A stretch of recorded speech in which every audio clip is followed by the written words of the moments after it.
swing it, everybody. This is not her fault.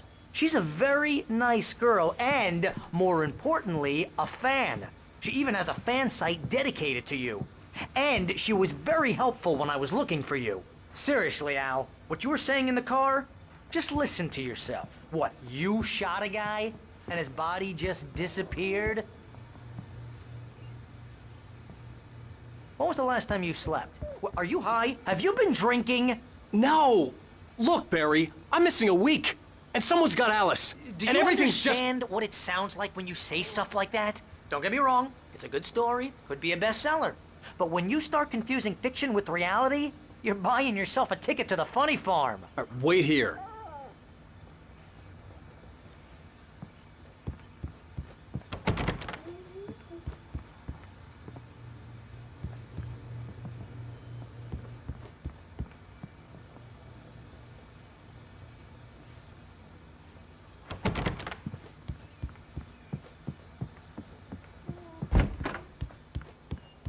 Easy there, boy. I'm almost done. Hey, Rusty, right? You rent cabins. Oh, Mr. Wake. I'd shake your hand, but mine are kind of full here. Actually, I'm sorry about this. Would you mind grabbing the registration form from the desk? It's just across from Bucktooth Charlie. Okay, sure. Seriously, Al, you can't just go and meet a kidnapper. Those situations always end up in disaster. You gotta talk to the cops. She's my wife, and it's my call. Can we talk about this later? No, this whole thing Listen, you hit your head. I mean, geez, Al, come on. You gotta understand how crazy all this sounds. If you're trying to pull a joke on me, freak me out, it's working. Ha ha, let's have a laugh on Barry. Well, you had me going there real funny, Al. You can quit it now.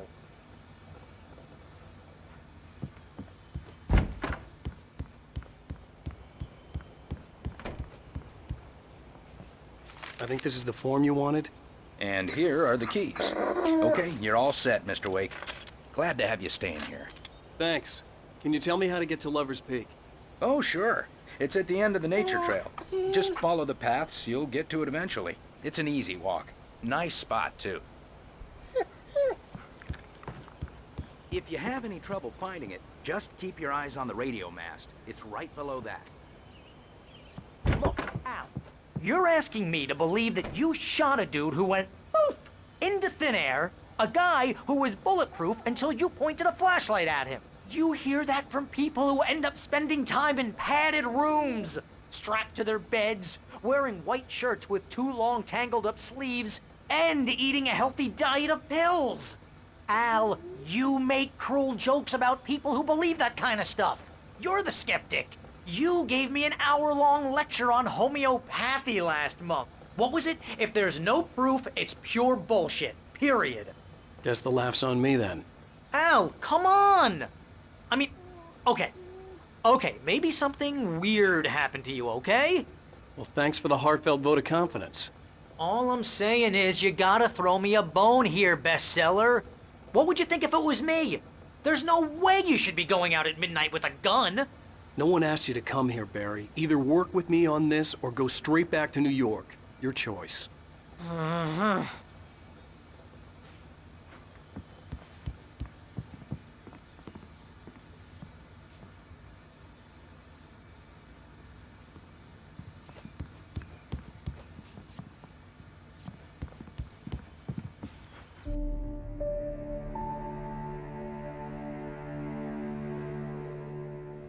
That's just crazy talk, Al.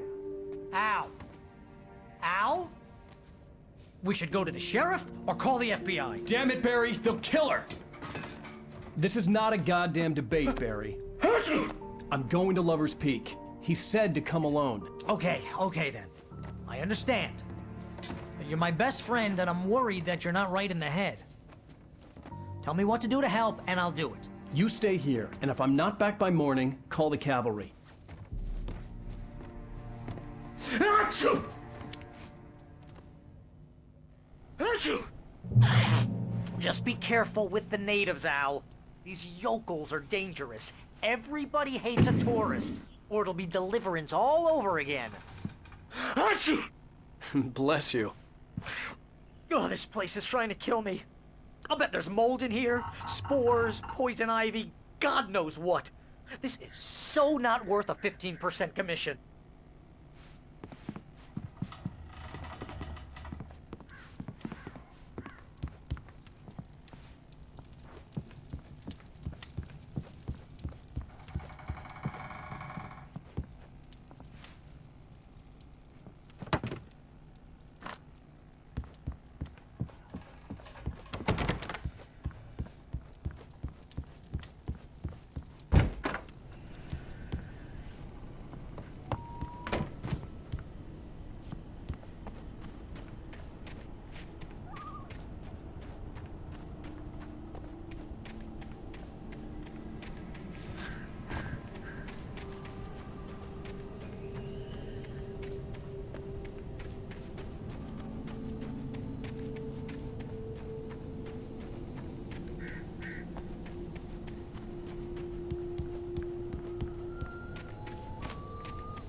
I'll wait here, Al. I'll hold down the fort. I'll be with you in spirit every step of the way, Al. Locking the door now.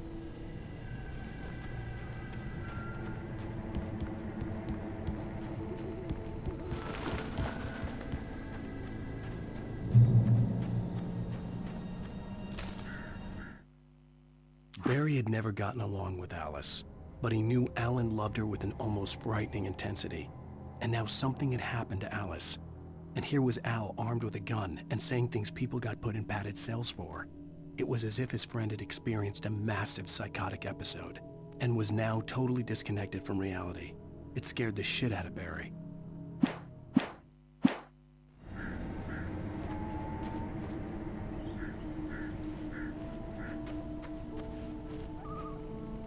Barry had the keys to the car he rented. Wasn't a long walk to the visitor center, and it wouldn't be any use to me in the forest.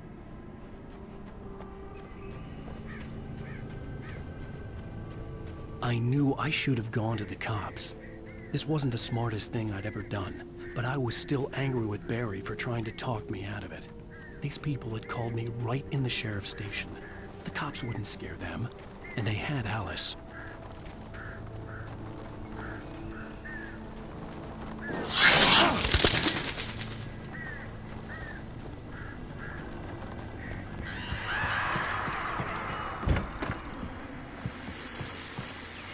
Welcome back to the show, folks. As promised, our very own Doc Nelson has just parked his rear end in the studio. Doc, what's your Deerfest plan like? My plan? You make it sound a lot more organized than I ever seem to manage.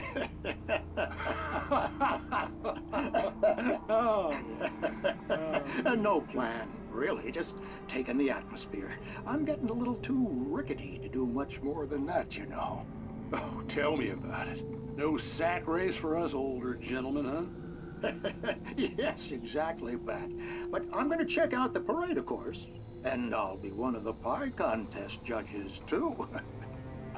Well, that takes a different kind of constitution. Oh, yeah. It's my kind of exercise.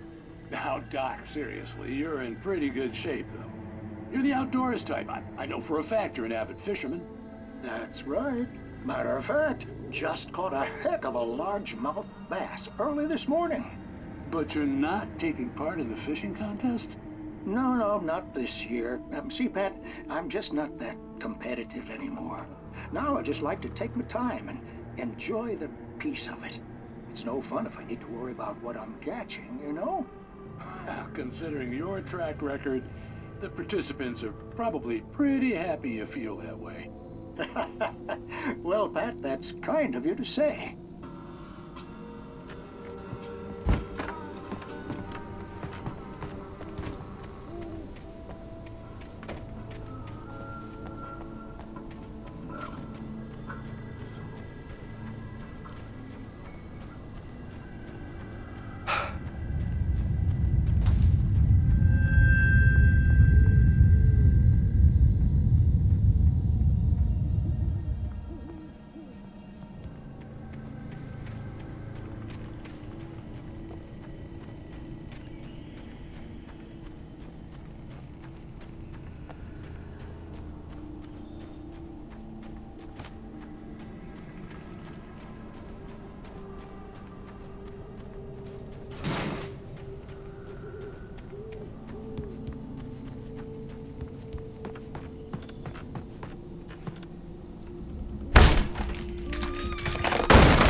punishment. The cancer and cure of civilization. But some crimes are impossible to punish, especially in Night Springs. Tonight's episode, The Man in the Mirror.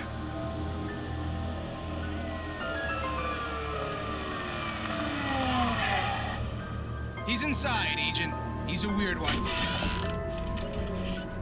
So, you're confessing to killing that guy, huh? Why? Had it coming? Yeah, but why would you do that? I mean, you're a nice guy. Normal. Took your kid to a soccer game. So how come at the game, you pick a guy and, quoting from the arresting officer's report here, assault the victim's head area repeatedly with the weapon of choice being a pair of bare fists? Wow, that sentence really flows, huh? Maybe you're not the literary type. Okay, so you mess him up. But why? Who was that guy? We couldn't ID him. Why would a guy like you do him like that? I didn't like his face? Well, you must have hated it, because you really went to town there. I mean, there's no way to tell what he looked like. No ID on him either. That must be difficult. But then we ran the fingerprints. Got a match. Your prints. Identical. Huh, how about that? Your son said you were wearing a white shirt when you took him to the game. But the white shirt is on the dead guy. It's plenty red now. You won't get away with this. Do you really think that's in any way relevant to me? I had plenty of time to talk to my boy before the cops arrived, you know? He won't stop screaming, am I right? You think he's ever gonna be okay? I left my mark. Believe me. You bastard. What? You gonna shoot me? What's the point? I'm going to prison. You got me. I don't understand any of this. And you never will. Don't worry. Maybe you'll see me again, Agent. Maybe in the mirror.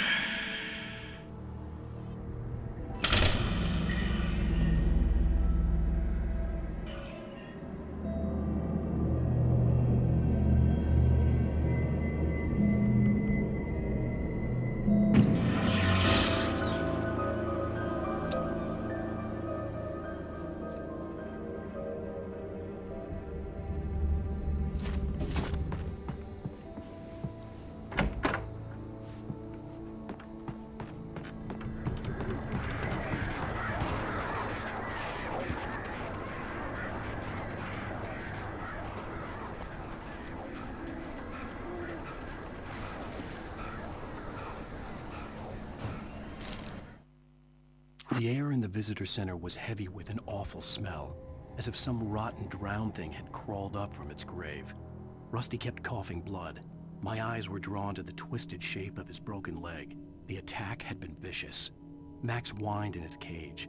Rusty's eyes were wild with fear and terror. He gasped. "Mr. Wake, it happened just the way it was on that page."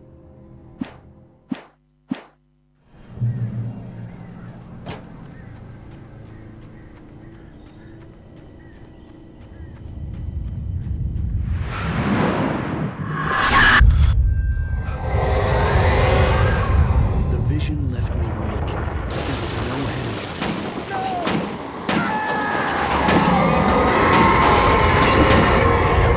Rusty, hang on! I'm coming! Please, help me!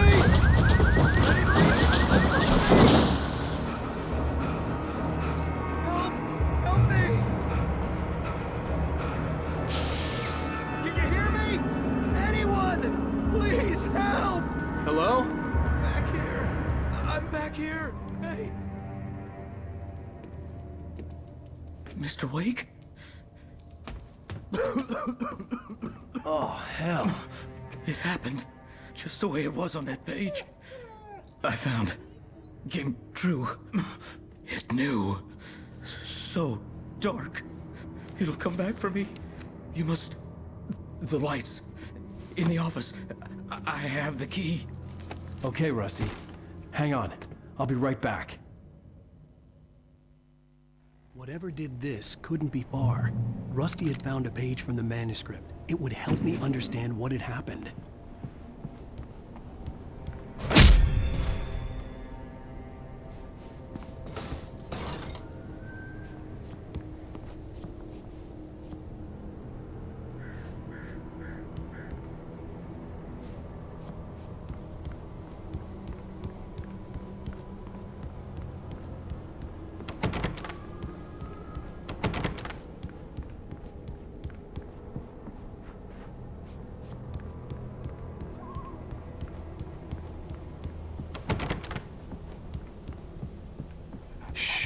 Good boy.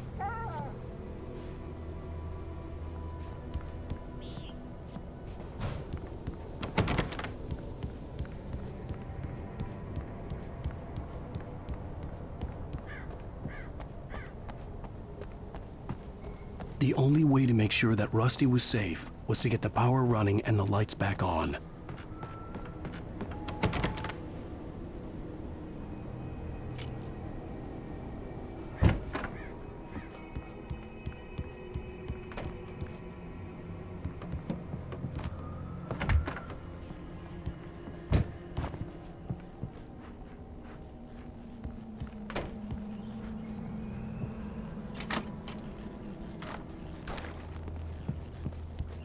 I was too late.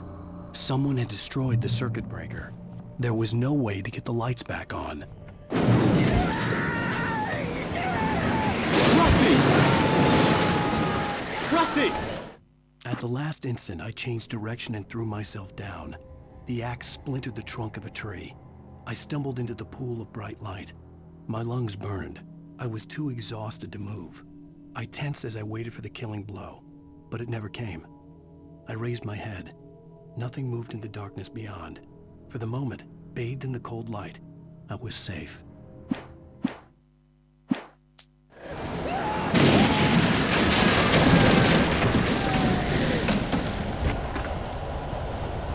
The ground was covered with oily patches that looked like liquid darkness.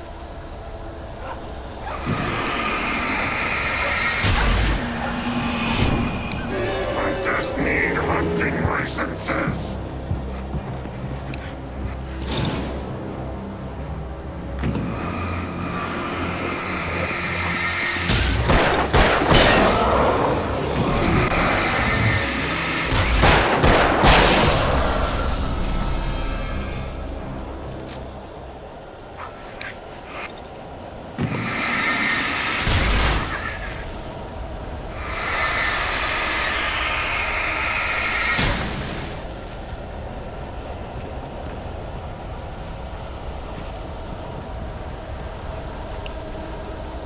Something had torn a mammoth-sized hole in the wall. Please don't feed the animals. Fishing Is only permitted for those visitors who purchase a park license obey the park ranger's instructions. at all times. Rusty? Rusty, no! Two bears and wolves never approach any other wildlife closer than 29 yards. pets must be leashed. All times. Never leave your pet And unattended. It is Against the law. to remove any Natural objects or historical artifacts from the park. grounds.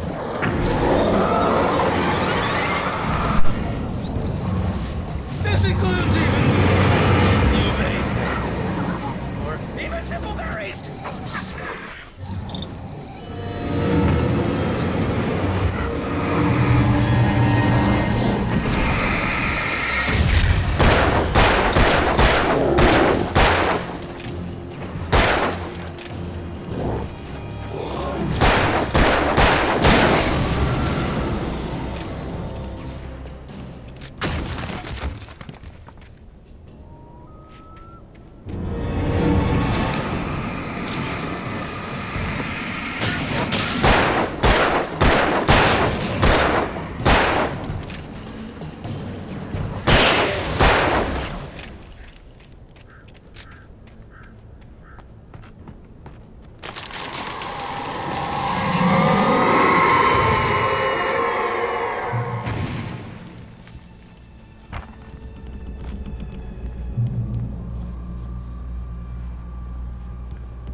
What the hell was that? I saw it from the window. I saw something. Forget about it, Barry. It's just me going crazy. Oh, jeez. Oh, jeez. You're not crazy. I wish you were crazy, but you're not crazy. Ow. Stay in the cabin. Don't open the door for anyone. I mean it.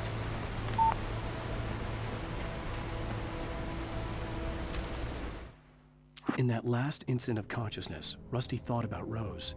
He was older than she was. Rose was barely out of her teens, but she made him feel young and forget what a train wreck his long-dead marriage had been. He still wore the ring. He'd been waiting for her to tell him to take it off. Now she never would.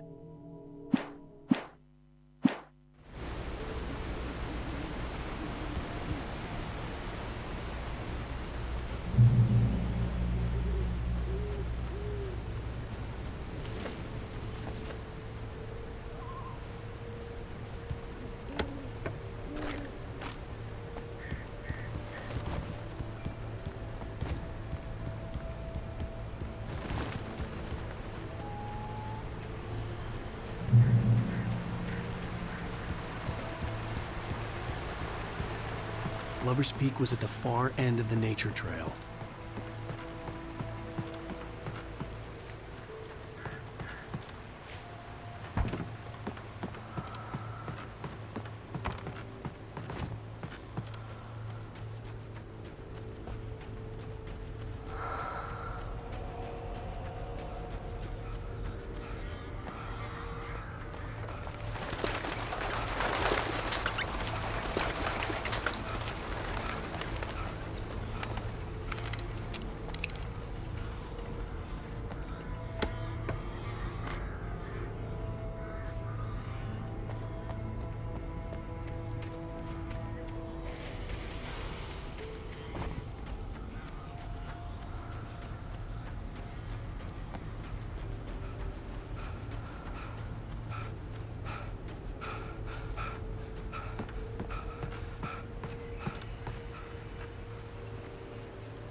turned the corner, afraid of what the flashlight's beam might reveal.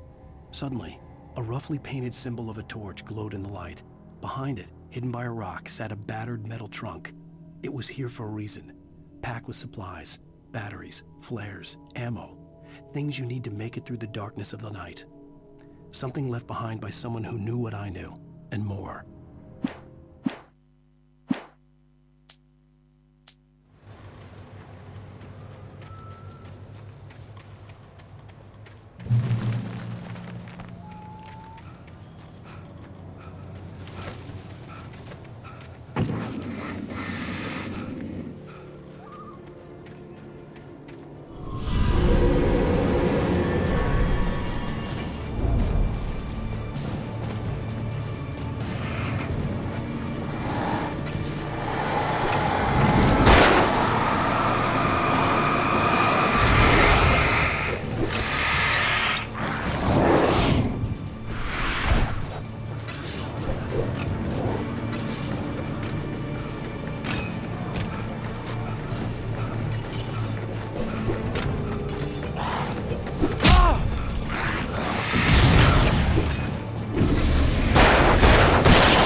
Agent Nightingale didn't want to be in Bright Falls.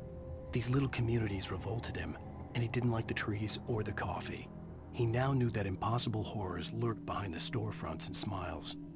He desperately wanted to turn the car around and just drive until he passed out or ran out of road and booze. But he had a job to do. He had a rider to catch, at any cost.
Come on, we gotta get moving. More of them coming.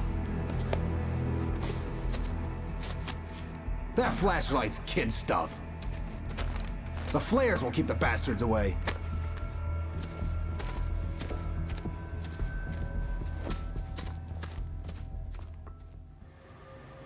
You can see them too? Hell, of course I see them. Come on, we gotta move. Why?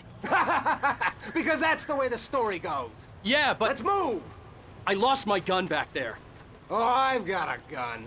Just keep that light steady on him. It took a moment, but then I recognized him. He'd been on the ferry when I first arrived here with Alice. He knew my name. We were headed in the direction of Lover's Peak. There was no way this was a coincidence. He was the kidnapper. Come on, Wake! You better keep up.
Lover's Peak. Right up these stairs, Wake. Use the flares from the emergency box to hold them off while I get these boards off. Give me the gun. Yeah, no can do, Wake. Are you kidding? Give me the gun! No time for back talk. Hold them off, damn it.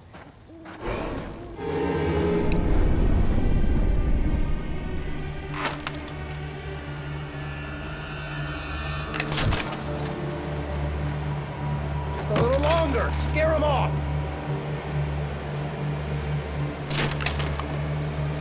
Get some light on those bastards. That'll keep them off us.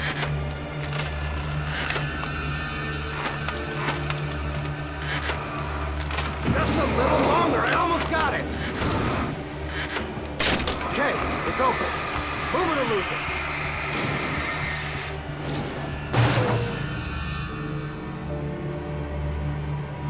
Wait, where'd that one go? Oh, you feeling better now, Wake? All cozy and safe. Better get ready. They'll be on us soon.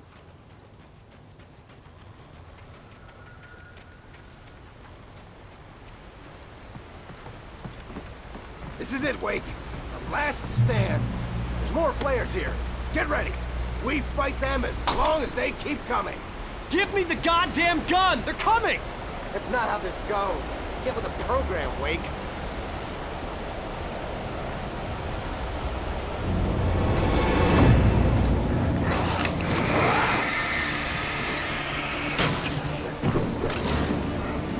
Like that, boy? Huh?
piece of cake, Wake.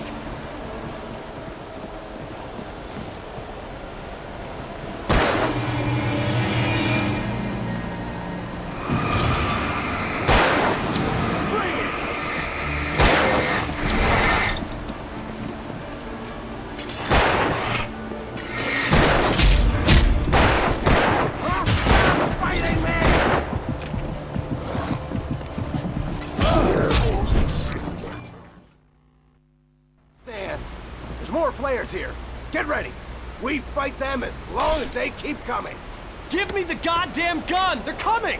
That's not how this goes. Get with the program, Wake.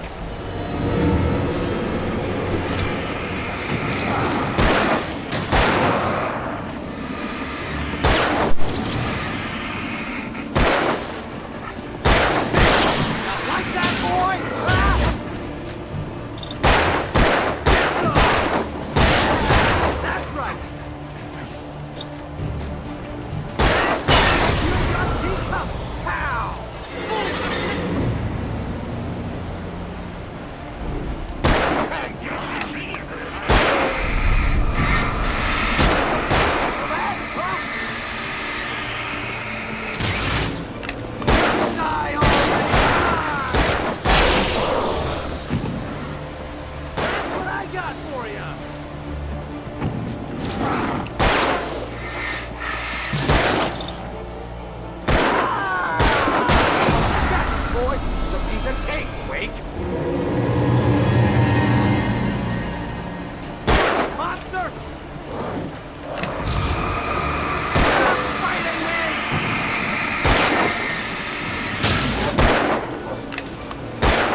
That's right.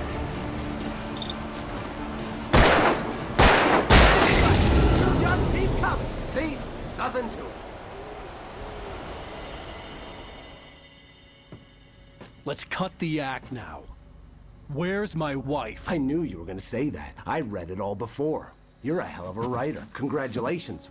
You're gonna bring about something glorious and terrible once we get you some proper editorial control. What the hell are you talking about? Where's Alice? I want the entire manuscript, or she's gonna suffer bad. You touch her mouth.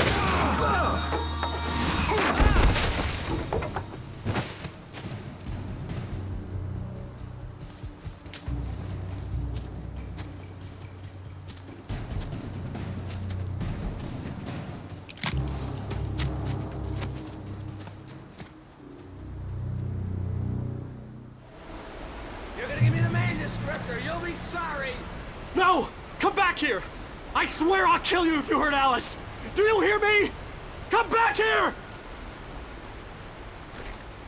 He had Alice, and he wanted the manuscript because he thought it held some magical power. But I had no manuscript to give him. I had to get back to Barry and figure out my next move.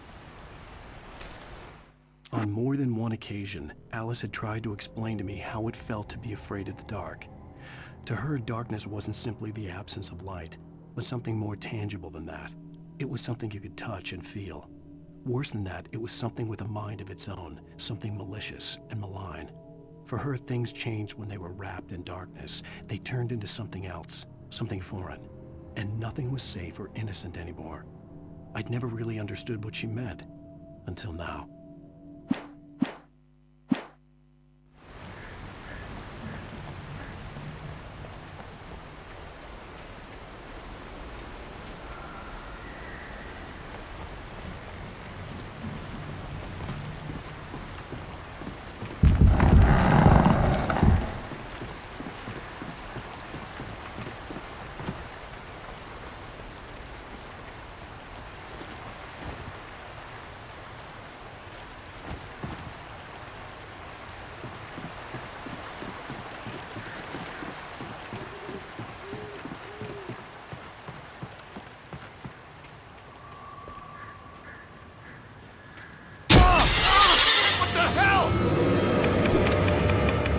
warned me about these traps.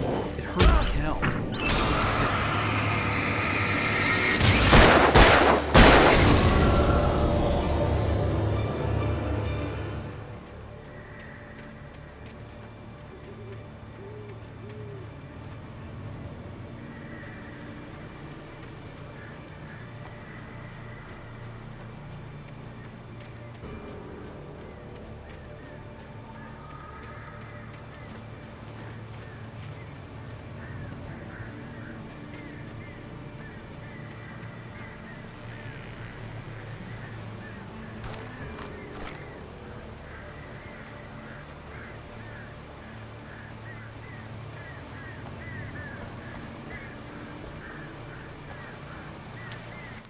Sarah didn't care about the legal threats Wake's agent had made.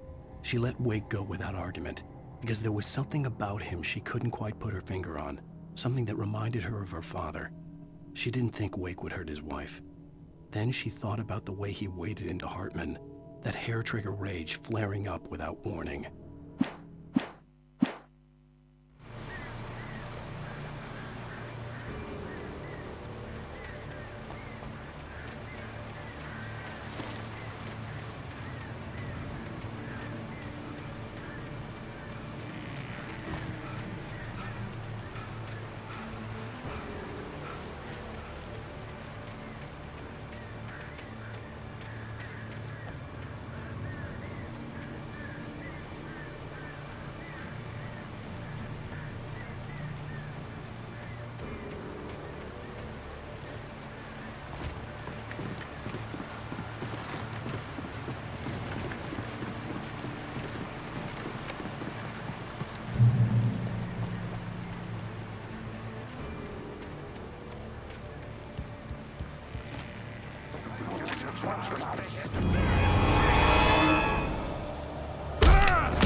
The night had been one desperate situation after another.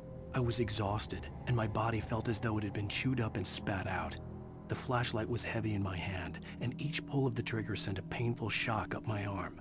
But I was finally out of the woods, and things were looking up. That's when I heard the chainsaw.